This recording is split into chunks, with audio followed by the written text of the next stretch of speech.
Hello everyone, welcome to जयाश मंत्रा। आज से हम लोग हाईवे इंजीनियरिंग के ऑब्जेक्टिव क्वेश्चंस के सीरीज की शुरुआत कर रहे हैं। आज हम लोग अपने सेट 1 के में जितने भी ऑब्जेक्टिव क्वेश्चंस हम लोग उसका डिस्कशन करेंगे। बेसिकली हर सेट में 20 क्वेश्चन को मैंने डिस्कशन किया है और ये क्वेश्चन आपको सेट बाई सेट आपको मैंने ग्रुप में भेज दिया है। आप लोग क्वेश्चन को वहाँ भी देख लीजिएगा और यहाँ पे हम लोग क्वेश्चन को एक्सप्लेनेशन के साथ थोड़ा हम लोग डिस्कशन कर लेते हैं। तो चलिए, वही क्वेश्चन मैंने फोन में रखा हुआ है, मैं फोन से क्वेश्चन पढ़ते चला जाऊंगा और आपके स्क्रीन पे भी क्वेश्चन आते चला जाएगा और हम लोग उसको सॉल्व करेंगे। तो देखिए, आपके स्क्रीन पे सबसे पहला क्वेश्चन आ रहा है कि Nagpur road plan was finalised for the period. Nagpur road plan, तो इसका आंसर आप लोगों को पता है ना, क्वेश्चन नंबर 1। तो नागपुर रोड प्लान हमारा कब से कब तक था? 1943 से लेके 1963 के बीच में प्लान था। लेकिन किसी कारणवश, एक्चुअली किसी कारणवश नहीं, बेसिकली इंजीनियर्स ने उस टाइम इस प्रोजेक्ट को पहले ही फिनिश कर लिया। जितना भी रोड बनाने का टारगेट दिया गया था, बेसिकली 16 किलोमीटर स्क्वायर का जो रोड है ना, 16 किलोमीटर लंबा रोड हमको पर 100 किलोमीटर स्क्वायर एरिया में बनाना था। अगर आप लोगों को थ्योरी याद है तो, है ना, 100 किलोमीटर स्क्वायर के एरिया में हम लोगों को 16 किलोमीटर लंबा रोड बनाना था। ये हमारा टारगेट दिया गया था नागपुर रोड प्लान में। लेकिन हम लोगों ने 1961 में ही उसको फिनिश कर दिया था। तो इसके बाद हमारा दूसरा रोड प्लान आया, 1961 से लेके 1981 तक चला, जिसे कि हम लोग मुंबई रोड प्लान बोलते हैं, है ना। और हमारा तीसरा था 1981 से लेके 2001 तक, ये हमारा लखनऊ में हुआ था, जिसे मैं उम्मीद करता हूं आपको याद होगा। तो पहला था हमारा नागपुर 1943 से 1963, दूसरा था हमारा 1961 से 1981 मुंबई, तीसरा हमारा 1981 से 2001 लखनऊ, जिसे मैं उम्मीद करता हूं कि अब आपको ये तीनों रोड प्लान से क्वेश्चन आए तो आप लोग इसे मिस नहीं करेंगे। चलिए देखिए, दूसरा क्वेश्चन आपके स्क्रीन पे आ रहा है। दूसरा क्वेश्चन है हमारा, centre line of the road is decided after. ये जो रोड का जो सेंटर लाइन हम लोग डिसाइड करते हैं वो किस तरह के सर्वे के बाद करते हैं? रिकनेसेंस सर्वे के बाद, प्रिलिमिनरी सर्वे के बाद, या डिटेल्ड सर्वे के बाद, या फिर कंस्ट्रक्शन सर्वे के बाद? कंस्ट्रक्शन सर्वे तो करके कुछ होता ही नहीं है। तो बेसिकली 3 तरह का सर्वे है, रिकनेसेंस, प्रिलिमिनरी और डिटेल्ड। और आप लोगों ने ये पढ़ा है और मैंने डिस्कशन भी किया है क्लास में, मैंने हाईलाइट करके भी लिखवाया है कि जो सेंटर लाइन है हम लोग प्रीलिमिनरी सर्वे के बाद बनाते हैं। ध्यान रखिएगा, दिमाग में बैठा लीजिएगा। ये जेई के एग्जाम्स वगैरह के लिए भी इंपॉर्टेंट है ये क्वेश्चन, ध्यान रखिएगा, है ना, कि हम लोग जो सेंटर लाइन डिसाइड करते हैं वो प्रीलिमिनरी सर्वे के बाद करते हैं, ध्यान रखिएगा, है ना। तो तो दूसरा हमारा क्या हो जाएगा? प्रीलिमिनरी सर्वे।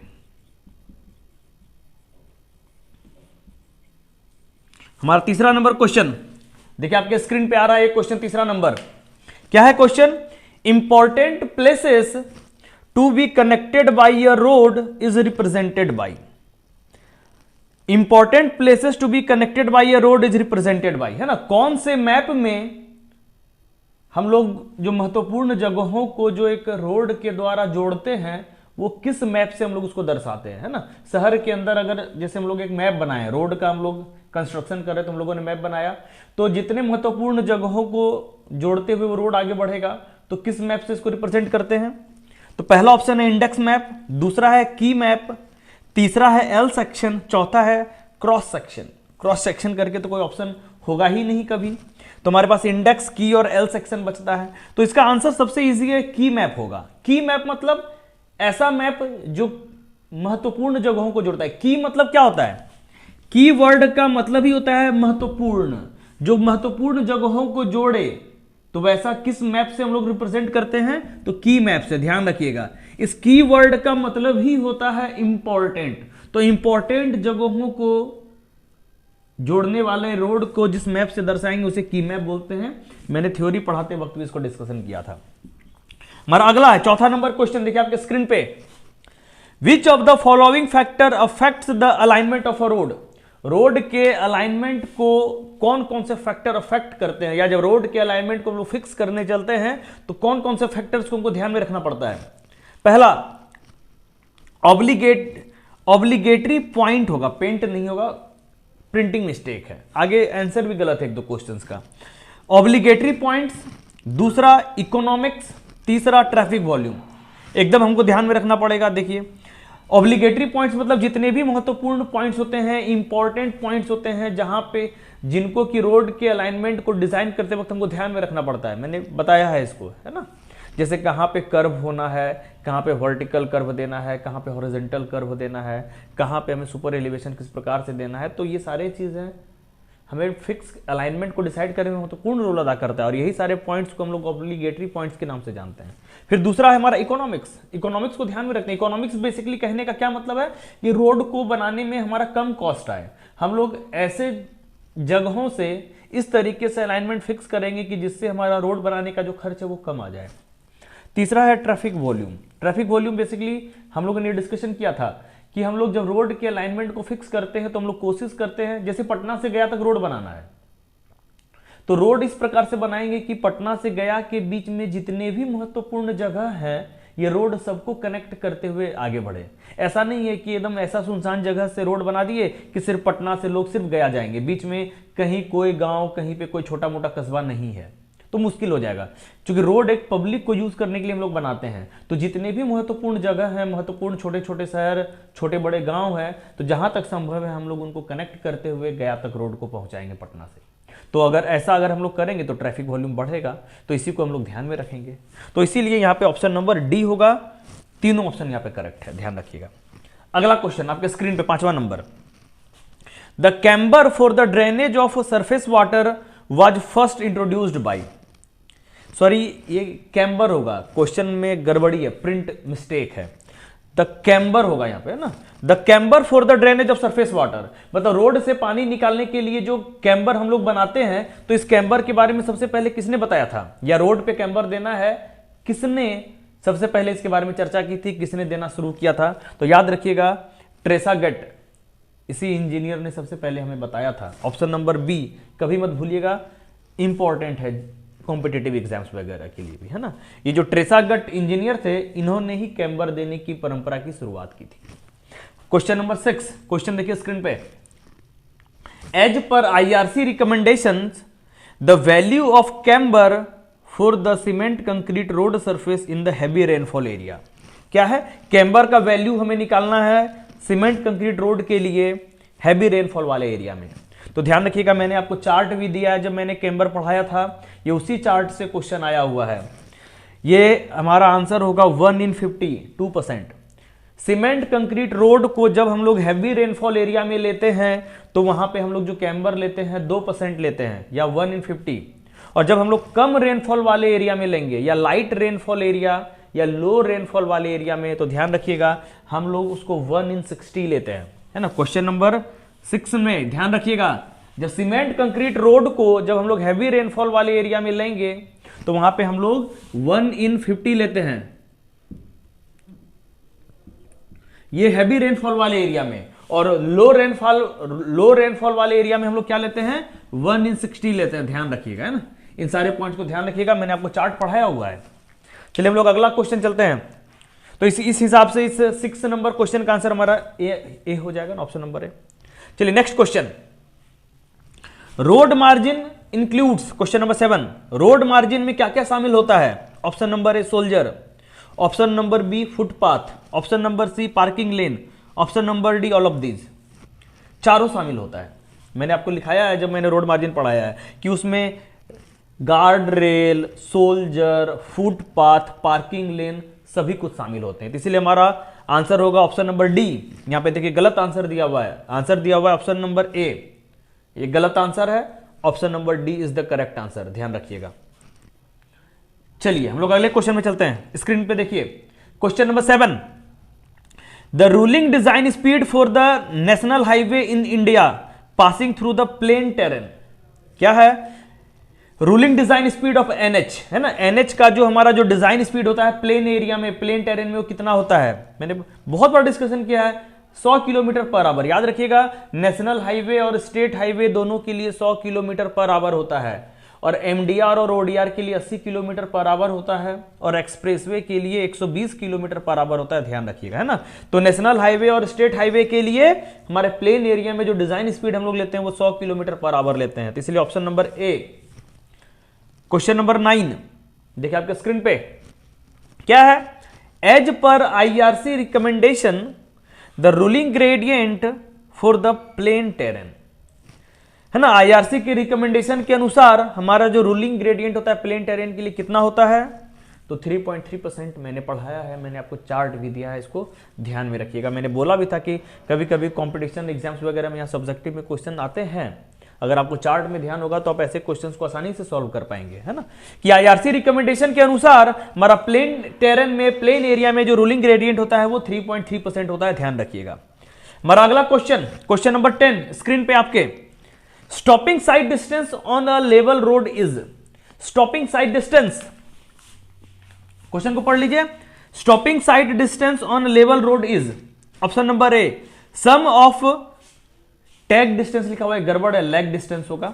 तो option number A sum of lag distance and braking distance. Option number B difference of lag distance and braking distance. Option number C product of the lag distance and braking distance. Option number D none of this. Sum of lag distance and braking distance मैंने पढ़ाया था, है ना, कि जो हमारा जो stopping sight distance होता है वो लेग डिस्टेंस और ब्रेकिंग डिस्टेंस का एडिशन होता है, ध्यान रखिएगा। चलिए हमारा अगला क्वेश्चन नंबर 11 आपके स्क्रीन पे, the mechanical extra widening on a road curve of radius R. Mechanical widening, है ना, एक्स्ट्रा वाइडनिंग मैकेनिकल के केस में, मैकेनिकल एक्स्ट्रा वाइडनिंग मैंने बताया था ना कि NL²/2R होता है। और अगर हमारा एक और तरह का जो वाइडनिंग है साइकोलॉजिकल वाइडनिंग, अगर वो पूछ देगा तब वो कितना होता है? तो साइकोलॉजिकल वाइडनिंग हमारा होता है V/9.5 इंटू रूट अंदर R, ध्यान रखिएगा। यह है हमारा साइकोलॉजिकल वाइडनिंग, और हमारा mechanical widening NL²/2R, option number B, ध्यान रखिएगा। तो ये भी पूछ सकता है, और जो क्वेश्चन मैं करवा रहा हूं ये भी पूछ सकता है, तो आप दोनों क्वेश्चंस को माइंड में रखिएगा। चलिए नेक्स्ट क्वेश्चन, क्वेश्चन नंबर 12 आपके स्क्रीन पे, maximum value of super elevation in plain and rolling terrain and snow bound area. मैंने लिखाया है बहुत बार, 7%। जो सुपर एलिवेशन का जो मैक्सिमम वैल्यू होता है प्लेन और रोलिंग एरिया में वो 7% होता है, ध्यान रखिएगा। बहुत ही कॉमन क्वेश्चन है, बहुत ज्यादा आता है ना। तो ऑप्शन नंबर ए हमारा आंसर। चलिए इसके बाद नेक्स्ट क्वेश्चन, क्वेश्चन नंबर 13 देखिए, the value of CBR is calculated at. हम लोग जो सीबीआर का वैल्यू को कैलकुलेट करते हैं वो किस किस वैल्यू पे हम लोग कैलकुलेट करते हैं? Option number A 2.5 metre penetration only. Option number B 5 metre penetration only. Option number C both 2.5 mm and 5 mm penetration. Option number D none of this. मैंने पढ़ा था कि ये जो सीबीआर टेस्ट है हम लोग 2.5 मिलीमीटर पेनिट्रेशन के अलोंग भी निकालते हैं और 5 मिलीमीटर पेनिट्रेशन के अलोंग भी निकालते हैं, और दोनों में से जिसका वैल्यू ज्यादा होता है हम लोग उसको लेते हैं। नॉर्मली 2.5 मिलीमीटर पेनिट्रेशन पे सीबीआर वैल्यू ज्यादा आता है, इसलिए हम लोग उसको कंसिडर करते हैं, लेकिन हम लोग निकालते हैं दोनों पे, और दोनों में निकाल के चेक करते हैं। और मैंने बताया भी था कि अगर कभी गलती से 5 मिलीमीटर पेनिट्रेशन के अलोंग अगर सीबीआर वैल्यू ज्यादा आ गया तो हम लोग टेस्ट को फिर से करते हैं, रीचेक करते हैं, और अगर दोबारा भी 5 मिलीमीटर पेनिट्रेशन पे सीबीआर वैल्यू ज्यादा आ गया तो हम लोग उसी वैल्यू को अपना सीबीआर वैल्यू बोलते हैं, है ना। चलिए तो इसका आंसर नंबर सी हो जाएगा, both 2.5 millimetre and 5 millimetre penetration, और दोनों में से जिसका वैल्यू बड़ा होता है, जिस सीबीआर का वैल्यू बड़ा होगा हम लोग उसको ले लेते हैं अपना सीबीआर वैल्यू, है ना। तो चलिए next question, question number 14, cutback is obtained by blending bitumen binder with the suitable. Cutback bitumen basically हम लोग जो कटबैक बिटुमिन है वो कैसे बनता है? तो कटबैक बिटुमिन को कैसे बनाते हैं? बिटुमिन बाइंडर को हम लोग वोलेटाइल सॉल्वेंट से हम लोग मिलाते हैं, है ना। तो चूंकि देखिए अमाउंट ऑफ वाटर, वाटर तो हमारा बिटुमिन में मिलेगा ही नहीं कभी, तो ऑप्शन नंबर ए तो गड़बड़ है, यहां पे गलत है। Option number B amount of cement, cement और बिटुमिन को हम लोग क्यों मिलाएंगे? Option number C volatile solvent होगा, ये सॉल्व्ड लिखा हुआ है, गलत है, वोलेटाइल सॉल्वेंट होगा। और option number D none of this. तो option number C volatile solvent. जो आदमी, जो स्टूडेंट अगर कभी मिस्टेक है, जिनको अगर यहाँ पे कंफ्यूजन है थोड़ा सा भी, या जिन्होंने नहीं भी पढ़ाई किया है, वो भी स्टूडेंट इस क्वेश्चन को बना देगा अगर थोड़ा सा अपना कॉमन सेंस को जागरूक रखेगा। वो क्यों? क्योंकि हम वाटर को कभी हम लोग बिटुमिन से मिला नहीं सकते हैं, और सीमेंट को कभी बिटुमिन से क्यों मिलाएंगे? दोनों तो अलग अलग तरह का बाइंडर मटेरियल है। तो एक ही ऑप्शन बचता है हमारे पास, वोलेटाइल सॉल्वेंट। तो वो जो भी मारेगा वो आंसर सही करके आएगा। तो आसान था, option number C volatile solvent, ध्यान रखिएगा, गड़बड़ प्रिंट है। चलिए next question, 15 number question, which of the following is produced from coal as a by product of coke. जब कोल से हम लोग कोक बनाते हैं तो बाई प्रोडक्ट क्या मिलता है? टार मिलता है। हम लोगों ने बहुत बार डिस्कशन किया है, जिन्होंने भी लेक्चर देखा होगा उसके माइंड में ये चीज बैठा होगा, मैंने कम से कम 20 बार रिपीट किया है इस चीज को। तो ऑप्शन नंबर ए टार बनता है, बिटुमिन तो कभी बनेगा ही नहीं ना कोल से, हमारा कभी नहीं बनेगा। चलिए next question, question number 16 number question screen पे देखिए, the desirable properties of joint filler material in cement concrete pavement. तो सीमेंट कंक्रीट पेवमेंट के बनाने के क्रम में जो ज्वाइंट होता है तो उस ज्वाइंट में हम लोग मटेरियल से फिल करते हैं, तो उस मटेरियल में क्या है ना, कंप्रेसिबिलिटी, ड्यूरेबिलिटी, इलास्टिसिटी सब प्रॉपर्टी होनी चाहिए, ध्यान रखिएगा, तभी वो ज्वाइंट लंबे वक्त तक चलेगा, नहीं तो ज्वाइंट खराब हो जाएगा, फिर हमारा रोड खराब हो जाएगा। तो हमारा तीनों प्रॉपर्टी होना चाहिए, कंप्रेसिबिलिटी भी, चूंकि जब लोड आएगा पहिए का उस ज्वाइंट पे तो जो मटेरियल हम लोग फिल किए हैं वो उस लोड को झेल लेगा। इलास्टिसिटी, तो थोड़ा सा शेप डिफॉर्म होगा मटेरियल का, फिर से वो अपने ओरिजिनल शेप को वो रिगेन कर लेगा, ध्यान रखिएगा। तो इसीलिए इलास्टिसिटी भी होगा और ड्यूरेबिलिटी मतलब लंबा वक्त तक चलने वाला मटेरियल होना चाहिए। तो इसीलिए हमारा तीनों ऑप्शन करेक्ट है, यानी option number D all of these होगा क्वेश्चन नंबर 16 का आंसर, ध्यान रखिएगा। चलिए next question, question number 17 screen पे देखिए, number of vehicles per hour और पर डे पर ट्रैफिक लेन। ट्रैफिक वॉल्यूम मैंने बताया था कि व्हीकल्स पर आवर या व्हीकल्स पर डे पर लेन, यही हमारा क्या होता है, ट्रैफिक वॉल्यूम होता है ना, व्हीकल पर आवर पर लेन या व्हीकल पर डे पर लेन, ये हमारा ट्रैफिक वॉल्यूम है। और ट्रैफिक डेंसिटी क्या होता है, व्हीकल पर किलोमीटर, है ना, कि 1 किलोमीटर लेंथ में हमारा टोटल कितना गाड़ी है, वो हमारा ट्रैफिक डेंसिटी होता है, ध्यान रखिएगा।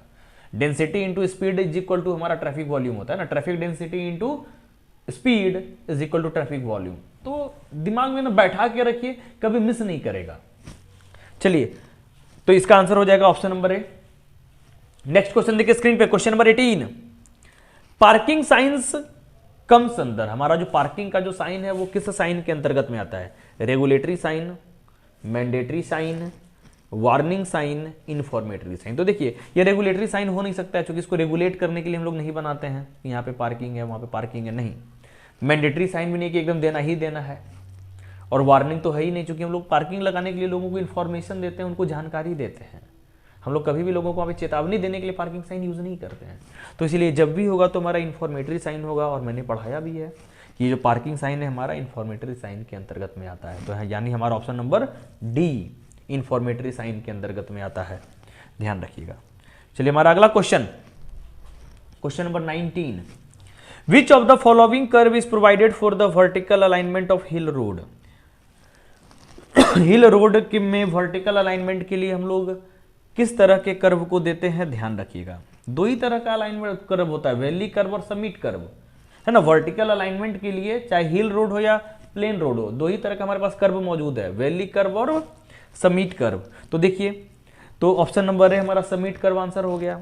तो ट्रांजिशन कर्व तो दूसरा चीज है, रिवर्स कर्व और कंपाउंड कर्व, ये सब कर्व यूज नहीं करते हैं। याद रखिएगा वर्टिकल अलाइनमेंट के लिए हमारे पास दो ही कर्व ऑप्शन होता है, वैली कर्व या समिट कर्व, जिसे आप लोगों ने पढ़ा है। तो ऑप्शन यहाँ पे देखिए हमारा कहीं पे वैली कर्व नहीं है ऑप्शन में, सिर्फ और सिर्फ समिट कर्व है, तो इसीलिए सिर्फ वही आंसर हो जाएगा। अगर कहीं पे वैली कर्व होता तो हम लोग दोनों को आंसर मारते, या समिट के जगह वैली कर्व होता तो हम लोग वैली कर्व को आंसर मारते थे, है ना। तो यहाँ पे हमारा ऑप्शन नंबर ए मतलब समिट कर्व हमारा आंसर है, करेक्ट आंसर। चलिए लास्ट क्वेश्चन हमारा, resurfacing of pavement of highway comes अंदर।